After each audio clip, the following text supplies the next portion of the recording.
Praise be to Jesus Christ and Blessed Virgin Mary. Welcome back to Catholic Vocabi. ഞാൻ Ashiq Joy. As usual, let us begin with a prayer. Pater noster, qui es in Chinese, sanctificetur nomen tuum, adveniat regnum tuum, fiat voluntas tua, sicut in cielo et in terra. Panem nostrum quotidianum, de nobis hodie, et dimite nobis debita nostra, sicut et nos dimitimus debitoribus nostris, et ne nos inducas in tentationem, sed libera nos a malo. Amen. പുതിയതായിട്ട് വന്നിട്ടുള്ള subscribers പലപ്പോഴും comment ബോക്സിൽ ചോദിക്കുന്നുണ്ട്, എന്തിനാണ് ഈ അറിയാത്ത ഭാഷയിൽ പ്രാർത്ഥിക്കുന്നത്? അറിയുന്ന ഭാഷ പ്രാർത്ഥിച്ചാൽ പോരെ? എനിക്കറിയുന്ന ഭാഷയിലാണ് ഞാൻ പ്രാർത്ഥിക്കുന്നത്. അത് നിങ്ങൾക്കറിയാത്തത് നിങ്ങളത് പഠിക്കണം. എന്തുകൊണ്ട് ഇങ്ങനെ പ്രാർത്ഥിക്കുന്നു, മലയാളത്തിൽ പ്രാർത്ഥിച്ചാൽ പോരെ എന്ന് വെച്ചാൽ, എന്തെങ്കിലുമൊക്കെ ഒരു വ്യത്യസ്തത നമ്മുടെ റിലീജിയന് വേണ്ടേ? ഇപ്പോൾ ഇസ്ലാം മത വിശ്വാസികൾ, അവരുടെ മക്കൾക്ക് അറബി അറിയാം. ഹിന്ദുയിസം ഫോളോ ചെയ്യുന്നവർ, ആത്മാർത്ഥമായിട്ട് ഫോളോ ചെയ്യുന്നവരാണെങ്കിൽ അവർക്ക് സംസ്കൃതം അറിയാം, അവരുടെ വേദങ്ങൾ വായിക്കാൻ. നമ്മൾ മാത്രമാണ് ഇതൊന്നുമില്ലാത്തൊരു യൂണീക്കായിട്ട് നമുക്കെല്ലാം ഉണ്ട്, പക്ഷേ ഒന്നുമില്ലാത്ത രീതിയിൽ പോകുന്നത്. സോ അറ്റ്ലീസ്റ്റ് ലാറ്റിൻ കാത്തലിക്സ് ലാറ്റിനിൽ പ്രാർത്ഥിക്കുക, സീറോ മലബാർ പീപ്പിൾ അവർ സിറിയൻ ഭാഷയിൽ പ്രാർത്ഥിക്കുക. അങ്ങനെ നാളെ നമ്മുടെ പിള്ളേർ ചോദിക്കണം, അപ്പ അമ്മ നമ്മൾ എന്തിനാണ് സിറിയൻ ഭാഷയിൽ പ്രാർത്ഥിക്കുന്നത്, നമ്മൾ എന്തിനാണ് ലാറ്റിനിൽ പ്രാർത്ഥിക്കുന്നത്? അപ്പോൾ നമുക്ക് പറഞ്ഞു കൊടുക്കാൻ ഒരു ഉത്തരം വേണം. ഇതിനാണ് ഈ ഒരു കൾച്ചർ ഫോം ചെയ്യാൻ വേണ്ടിയിട്ടാണ് ഞാൻ ലാറ്റിൻ കാത്തലിക്കായിട്ടുള്ള ഞാൻ ലാറ്റിനിൽ പ്രാർത്ഥിക്കുന്നത്. അപ്പോൾ പ്രിയമുള്ളവരെ, നമ്മൾ 7ാമത്തെ എപ്പിസോഡിലോട്ട് വന്നിരിക്കുകയാണ്.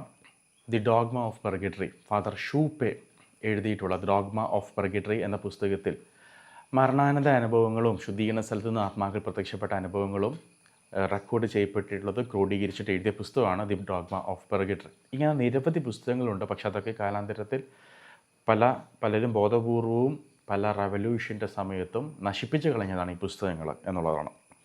അപ്പോൾ ഇന്ന് നമ്മൾ കേൾക്കാൻ പോകുന്നത് 11 വയസ്സുള്ളൊരു കുട്ടി മരിച്ച ശേഷം ജീവിതത്തിലോട്ട് വന്നിട്ട് ഈ കുഞ്ഞ് വെളിപ്പെടുത്തിയിട്ടുള്ള കാര്യങ്ങളാണ്. ഇത് നടന്നിട്ടുള്ളത് കിങ്ഡം ഓഫ് നേപ്പിൾസിൽ കാസിയ എന്ന് പറഞ്ഞ ഒരു സ്ഥലത്ത് നടന്നൊരു സംഭവമാണ്.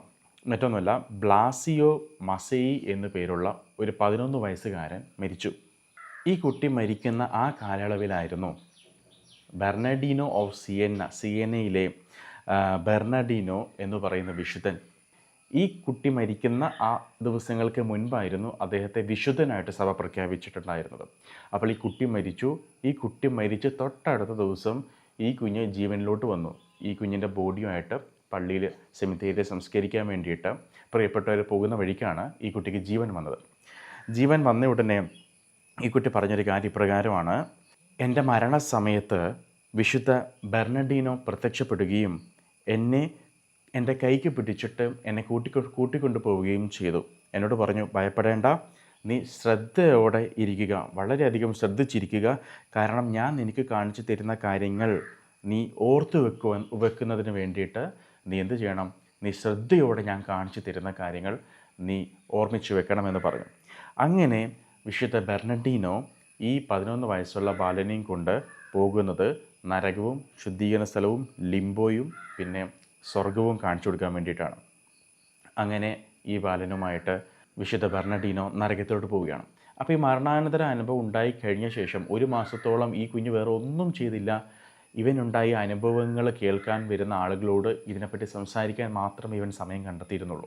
അങ്ങനെ നരകത്തിലേക്ക് ഈ ബ്ലാസിയോ എന്ന 11 വയസ്സുകാരനെ വിശുദ്ധ ബെർണഡിനോ കൊണ്ടുപോയപ്പോൾ അവനവിടെ കണ്ടത് വിവിധ തലങ്ങളിലുള്ള പീഡനങ്ങളാണ്. അവിടെ ഗ്രീഡുള്ള ആളുകൾ, അത്യാർത്തിയുള്ള ആളുകൾ, അശുദ്ധരായിട്ടുള്ള ആളുകൾ, അഹങ്കാരികളായിട്ടുള്ള ആളുകൾ, ഇവരെല്ലാം, അതുപോലെ മറ്റ് പാപികളും വളരെയധികം മാരകമായ പീഡനങ്ങളിലൂടെ കടന്നു പോകുന്നതായിട്ട് ഈ ബ്ലാസിയോ കണ്ടു എന്നുള്ളതാണ്. ആ കൂട്ടത്തിൽ അവൻ്റെ നാട്ടിൽ അവൻ അറിയാവുന്ന ആളുകളെയും അവൻ നരകത്തിൽ കണ്ടു എന്നാണ് പറയണത്. ആ ഇടയ്ക്ക് മരിച്ച ആളുകൾ നരകത്തിലോട്ട് പോകുന്നത് കണ്ടു. അതിൽ 2 പേരുടെ പേരുകൾ അവൻ പറഞ്ഞു.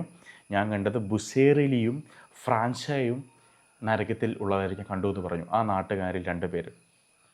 അപ്പോൾ ഈ പറയുന്ന ഫ്രാൻഷ ചെയ്ത തെറ്റെന്താണെന്ന് വെച്ചാൽ, അനർഹമായ സമ്പത്ത് തൻ്റെ പക്കൽ വെച്ചു എന്നുള്ളത്. അതായത് തെറ്റായ വഴിയിൽ കൂടെ സമ്പാദിച്ച തൻ്റേതല്ലാത്ത സ്വത്തുക്കൾ അദ്ദേഹം അദ്ദേഹത്തിൻ്റെ സ്വന്തമായിട്ട് കരുതി എന്നുള്ളതാണ്. ഈ കാരണം കൊണ്ടാണ് ഇദ്ദേഹം നരകത്തിൽ പോയിട്ടുള്ളത്. ഈ ഫ്രാൻസ ചെയ്ത ഈ പ്രവൃത്തി ഈ ബാലൻ ഉയർത്തെഴുന്നേറ്റ് പറഞ്ഞ ഉടനെ ഈ ഫ്രാൻസയുടെ മകൻ ഇത് കേട്ടുകൊണ്ടിരിപ്പുണ്ടായിരുന്നു. അവൻ്റെ ഹൃദയത്തിലോട്ടൊരു മിന്നലുള്ള ഒരു ഇടി വെട്ടിയതുപോലെ ഈ വാക്കുകൾ കടന്നു ചെന്നു. ഈ മകൻ എന്താ ചെയ്തതെന്നറിയോ? തൻ്റെ അപ്പൻ സമ്പാദിച്ച അന്യായമായ ഈ സമ്പത്തുകളും സ്വത്തുകളെല്ലാം വിറ്റ് തൻ്റെ അപ്പൻ ഇരിക്കുന്ന സ്ഥലത്ത് താനും പോകാതിരിക്കുന്നത് വേണ്ടിയിട്ട് ഇതെല്ലാം വിറ്റ് പാവങ്ങൾക്ക് കൊടുത്തിട്ട് ഒരു സന്യസ്ത ജീവിതം തിരഞ്ഞെടുത്തു. ഒന്ന് ആലോചിച്ച് നോക്കൂ. അതാണ് ഇതിനാണ് ദൈവം ഇങ്ങനെ മരണാനന്തര അനുഭവങ്ങൾ അന്ന് നൽകിയതും ഇന്ന് ഈ 21-ാം നൂറ്റാണ്ടിൽ ദൈവം ഈ കാര്യങ്ങൾ നമുക്ക് പറഞ്ഞു തരുന്നതും.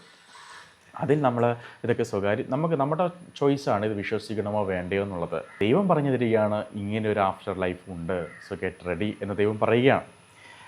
അങ്ങനെ ഇവനിതെല്ലാം വിറ്റിട്ട് ഒരു സന്യസ്ത ജീവിതം നയിക്കുകയാണ്. ഇതിനുശേഷം ബ്ലാസിയോയെ വിശുദ്ധ ബെർണഡീനോ കൊണ്ടുപോകുന്നത് ശുദ്ധീകരണ സ്ഥലത്താണ്. ശുദ്ധീകരണ സ്ഥലത്ത് ഈ പയ്യൻ പറയുന്നത് വ്യത്യസ്ത തലങ്ങളിലുള്ള വേദനകളുണ്ട്. അതൊക്കെ ഓരോരുത്തരുടെയും പാപങ്ങളെ ആശ്രയിച്ചിരിക്കും ആ സ്ഥലത്തെ പീഡനങ്ങൾ. അവിടെ അദ്ദേഹം പോയപ്പോൾ നിരവധി ആത്മാക്കളെ ഇവന് റെക്കഗ്നൈസ് ചെയ്യാൻ പറ്റി. അവൻ അറിയുന്ന ആത്മാക്കൾ.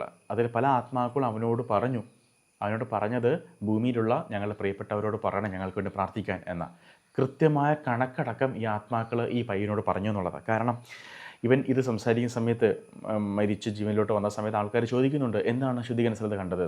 അപ്പോൾ ഈ കൂട്ടത്തിലുള്ള ആൾക്കാരുടെ ബന്ധുക്കാരാണ് ശുദ്ധീകരണ സ്ഥലത്തുള്ള ആൾക്കാരുടെ ബന്ധുക്കാരാണ് അവൻ്റെ ചുറ്റുമുള്ളത്.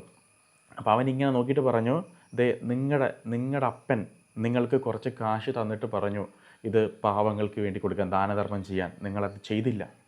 അത് കാരണം നിങ്ങളുടെ അപ്പൻ ഇപ്പോഴും ശുദ്ധീകരണ സ്ഥലത്ത് കിടക്കുക. അപ്പോൾ അയാൾ ഞെട്ടിപ്പോയി. കാരണം ഇവനിതെങ്ങനെ അറിയാം? ഇത് ഞാനും എൻ്റെ അപ്പനും തമ്മിൽ ഇടപാടാം. അപ്പോൾ ഈ ബ്ലാസിയോയോട് ശുദ്ധീകരണ സ്ഥലത്തുള്ള ഈ വ്യക്തിയുടെ അപ്പൻ പറഞ്ഞു കൊടുത്ത കാര്യമാണ്. മറ്റൊരു വ്യക്തിയോട് പറഞ്ഞു, നിൻ്റെ സഹോദരൻ നിന്നോട് പറഞ്ഞായിരുന്നു നിരവധി കുർബാനകൾ മരണശേഷം ചൊല്ലിക്കണമെന്ന്.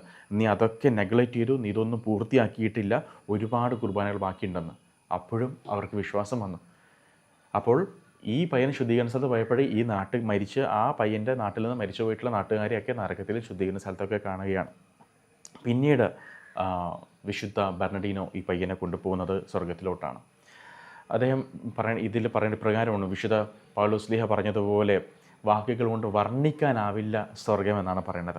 അവിടെ ഈ 11 വയസ്സുകാരനെ ഏറ്റവും അധികം അട്രാക്റ്റ് ചെയ്തൊരു കാര്യം സ്വർഗത്തിൽ ദൈവത്തിന് ചുറ്റുമുള്ള കോടാനുകൂടി മാലാഖമാരുടെ ആ കോടാനുകൂടി മാലാഖമാരിൽ ദൈവം സന്നിഹിതനായിരിക്കുന്ന ആ ഒരു മഹത്വം, അതിനോടൊപ്പം പരിശുദ്ധ കന്യകാമറിയത്തിൻ്റെ ആ സൗന്ദര്യവും അവനെ വല്ലാതെ ആകർഷിച്ചു എന്ന് പറയുന്നു.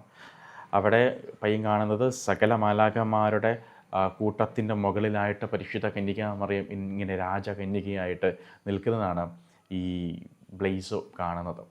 അപ്പോൾ എന്നെ പറയുമ്പോഴവരെ ദൈവം ഇങ്ങനെയുള്ള സന്ദേശങ്ങൾ നമുക്ക് തരുന്നത് നമ്മൾ വിശുദ്ധിയിൽ ജീവിക്കാനും ഇങ്ങനെയുള്ള ശുദ്ധീകരണ സ്ഥലം ഒഴിവാക്കി, നരകം ഒഴിവാക്കി നിത്യസ്വർഗത്തിലോട്ട് നിത്യജീവനിലേക്ക് നേരിട്ട് പോകുവാൻ വേണ്ടിയിട്ടും ആണ് ദൈവം ഇങ്ങനെയുള്ള പ്രതിഷ്ഠീകരണങ്ങൾ വഴി നമ്മളെ ഓർമ്മിപ്പിക്കുന്നത്. അതുകൊണ്ട് ദൈവം എല്ലാവരും സമൃദ്ധമായിട്ട് അനുഗ്രഹിക്കട്ടെ. പരിശുദ്ധ അമ്മയോട് പ്രാർത്ഥിച്ചുകൊണ്ട് നമുക്ക് അവസാനിപ്പിക്കാം. Ave Maria gracia plena, Dominus tecum, benedicta tu in mulieribus, et benedictus fructus ventris tui, Iesus. Sancta Maria Mater Dei, ora pro nobis peccatoribus, nunc et in hora mortis nostrae. Amen. Viva Christe Re.